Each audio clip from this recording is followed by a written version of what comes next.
청취자께서 보내주신 자료인데요. 오늘은 바로 기능성 위장장애에 대해 좀 깊이 파고들어 볼까 합니다. 네, 안녕하세요. 이런 생각 혹시 해보셨나요? 아니, 검사에서는 다 괜찮은데 왜 이렇게 나는 속이 불편하고 힘들지? 하는 거요. 오늘 자료는 딱 이 질문으로 시작하더라고요. 네, 많은 분들이 공감하실 질문이죠. 그래서 오늘 저희가 이 기능성 위장장애, 이게 도대체 뭔지, 왜 검사에는 잘 안 나타나는 건지, 또 이 자료에서는 어떤 점들을 좀 중요하게 보는지 청취자 여러분과 함께 속 시원하게 한번 파헤쳐 보겠습니다. 그럼 먼저 개념부터 좀 짚어볼까요? 이 기능성 위장장애라는 게 정확히 뭘 의미하는 건가요? 네, 자료에 설명이 잘 되어 있는데요. 그 내시경이나 CT 같은 걸 찍어봐도 뭐 특별한 염증이나 혹은 혹 같은 구조적인 문제는 없어요. 그런데도 소화가 안 되고 속이 쓰리고 뭐 더부룩하고 배 아프고 설사나 변비 같은 증상들이 이게 만성적으로 나타나는 상태를 말하는 거죠. 그러니까 눈에 보이는 뭔가 병변은 없는데 증상은 계속 있다는 거군요. 맞습니다. 그래서 핵심이 기능성이라는 단어에 있는 거예요. 그러니까 구조 자체는 괜찮은데 위장의 기능, 뭐 움직임이라든지 감각 조절 같은데 문제가 생겼다는 의미죠. 글에 나온 표현 중에 몸은 분명히 망가졌는데 그 방식이 눈에 보이지 않는 방식이다 라는 말이 있던데 이게 참 와닿더라고요. 네, 그렇죠. 그래서 사실 진단명을 붙이기도 좀 애매했던 시절이 있었어요. 눈에 보이는 게 없으니까요. 그래서 나온 진단명들이 기능성 소화불량, 영어로는 FD라고 하고요. 또 과민성 대장증후군 IBS라고 하죠. 이런 것들이 대표적입니다. FD, IBS 많이 들어본 것 같아요. 네, 이런 진단들은 보통 롬4라고 하는 국제적인 기준이 있어요. 이걸로 증상이 얼마나 자주 또 얼마나 오랫동안 나타나는지 이런 걸 따져서 진단을 내리게 됩니다. 기준이 있군요. 네, 이 기준 자체가 중요하다기보다는 이런 증상의 패턴을 보고 이건 기능적인 문제일 가능성이 높다 이렇게 판단하는 데 도움을 주는 거죠. 그리고 중요한 건 병명은 조금씩 달라도 뿌리에는 비슷한 문제, 즉 위장 시스템의 전반적인 기능 이상에 깔려 있을 수 있다는 점이에요.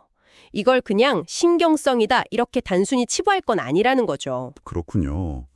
눈에 안 보이는 문제라니까 더 궁금해지는데요. 그럼 도대체 왜 이런 기능적인 문제가 생기는 걸까요? 그냥 위장이 좀 남들보다 예민해서 그런 건가요? 물론 그런 예민함도 일부 원인이 될 수는 있습니다. 하지만 자료에서는 이걸 단순히 예민함의 문제를 넘어서 좀 더 복합적인 시스템의 문제로 접근하고 있어요. 시스템의 문제요? 네, 몇 가지 주요 원인들을 좀 살펴보면 첫째는 위장 운동 자체에 문제가 생긴 경우예요. 음식물이 위에서 장으로 잘 안 내려간다거나 아니면 장 운동이 너무 빠르거나 너무 느리거나 불규칙한 거죠. 소화가 안 되고 더부룩한 느낌 같은 거요? 네, 맞아요. 그런 게 대표적이죠. 그리고 둘째는 내장 감각이 너무 과민해진 경우예요. 내장 과민성이라고 하는데요. 내장 과민성? 네, 다른 사람들은 괜찮을 정도의 자극, 뭐 예를 들면 장에 가스가 조금 차는 정도인데도 본인은 그걸 굉장히 심한 통증이나 불편함으로 느끼는 상태죠. 남들보다 더 예민하게 느낀다는 거군요. 그렇죠. 그리고 또 특히 주목해야 할 게 바로 뇌, 장, 신경축의 문제입니다. 영어로는 gut-brain axis라고 하죠. 내장 축이요. 뇌랑 장이 서로 연결되어 있다는 뜻인가요? 네, 정확합니다. 우리가 스트레스를 받으면 그게 뇌에서 신호를 보내서 신경을 타고 직접 장의 운동이나 감각에 영향을 미치는 거예요. 혹시 그 중요한 발표하기 전에 배 아픈 거 그런 건가요? 맞아요. 정확한 예시입니다. 그게 바로 뇌장축이 작동하는 아주 대표적인 예죠. 근데 이 연결에 문제가 생기면 이게 만성적인 소화기 증상으로 이어질 수 있다는 겁니다. 일시적인 게 아니라 만성적으로요? 네, 여기에다가 또 장내 미생물 환경의 불균형 문제, 뭐 유해균이 늘어나거나 가스가 너무 많이 차는 문제요. 그리고 장 점막 자체가 좀 약해져서 미세한 염증 같은 게 생기는 문제, 이런 것들이 다 복합적으로 얽혀서 증상을 만들어내는 거죠. 와, 정말 복잡하네요. 그래서 사실 1980년대 이후로 이런 증상을 호소하는 환자들이 점점 늘어나면서 기존의 검사, 그러니까 구조적인 문제만 찾는 진단 방식으로는 한계가 있다는 인식이 커진 거예요. 그래서 기능성 질환에 주목하기 시작한 거죠. 그리고 최근에는 뭐 감염병 후유증이라든지 아니면 자율신경계 문제와 연관되어서 나타나는 경우도 많다고 언급되고 있고요. 듣고 보니 원인이 정말 다양하고 복합적인데요. 그렇다면 치료 접근법도 당연히 좀 달라야 할 것 같아요. 자료에서는 치료에 대해서는 어떤 점을 좀 강조하고 있나요? 네, 바로 그 점이 핵심입니다.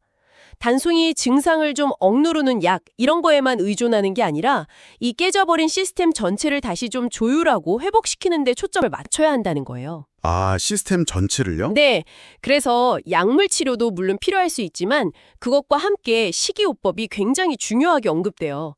예를 들면 저 FODMF 식단 같은 거 들어보셨나요? 아, 포드맵 식단이요?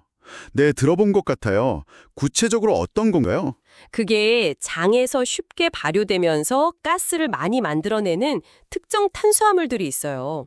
그걸 포드맵, FODMF라고 부르는데 그런 음식 섭취를 좀 줄여서 장의 불편감을 완화시키는 방식이죠. 아, 단순히 굶는 게 아니라 원인이 될 만한 성분을 조절하는 거군요. 그렇죠. 그리고 또 중요한 게 스트레스 관리예요. 아까 말씀드린 뇌 장축을 생각하면 이건 뭐 당연한 거죠. 네, 스트레스가 직접 영향을 주니까요. 맞습니다. 그리고 장내 환경 개선을 위해서 유익균, 즉 프로바이오틱스를 활용하는 것도 도움이 될 수 있다고 하고요. 더 나아가서 이 글의 출처가 한의원이잖아요. 그래서 한의학적인 관점에서는 변증 치료라는 걸 강조합니다. 변증 치료요? 네. 이건 단순히 나타나는 증상만 보는 게 아니라 그 사람의 체질, 증상이 나타나는 양상, 몸 전체의 기운 상태 이런 걸 다 종합적으로 파악해서 그 사람에게 맞는 맞춤형 치료 계획을 세우는 방식이에요. 사람마다 접근법이 달라지는 거죠. 굉장히 통합적인 접근이네요. 네, 그렇죠.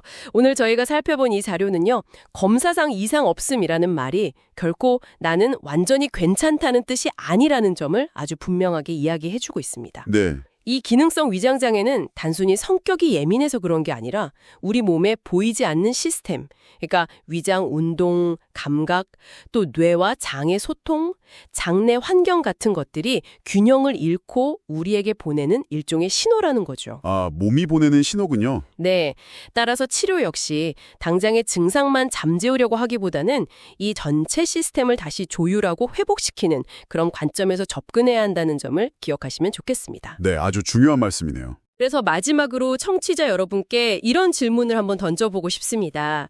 오늘 이야기 나눈 것 중에 뇌, 장, 신경축의 중요성이 계속 강조됐잖아요. 네, 그랬죠. 그렇다면 여러분의 일상적인 스트레스나 감정 상태를 잘 관리하는 것이 이게 단순히 기분 전환의 문제를 넘어서서 실제 여러분의 소화 시스템 건강에는 얼마나 직접적인 영향을 미칠 수 있을까요?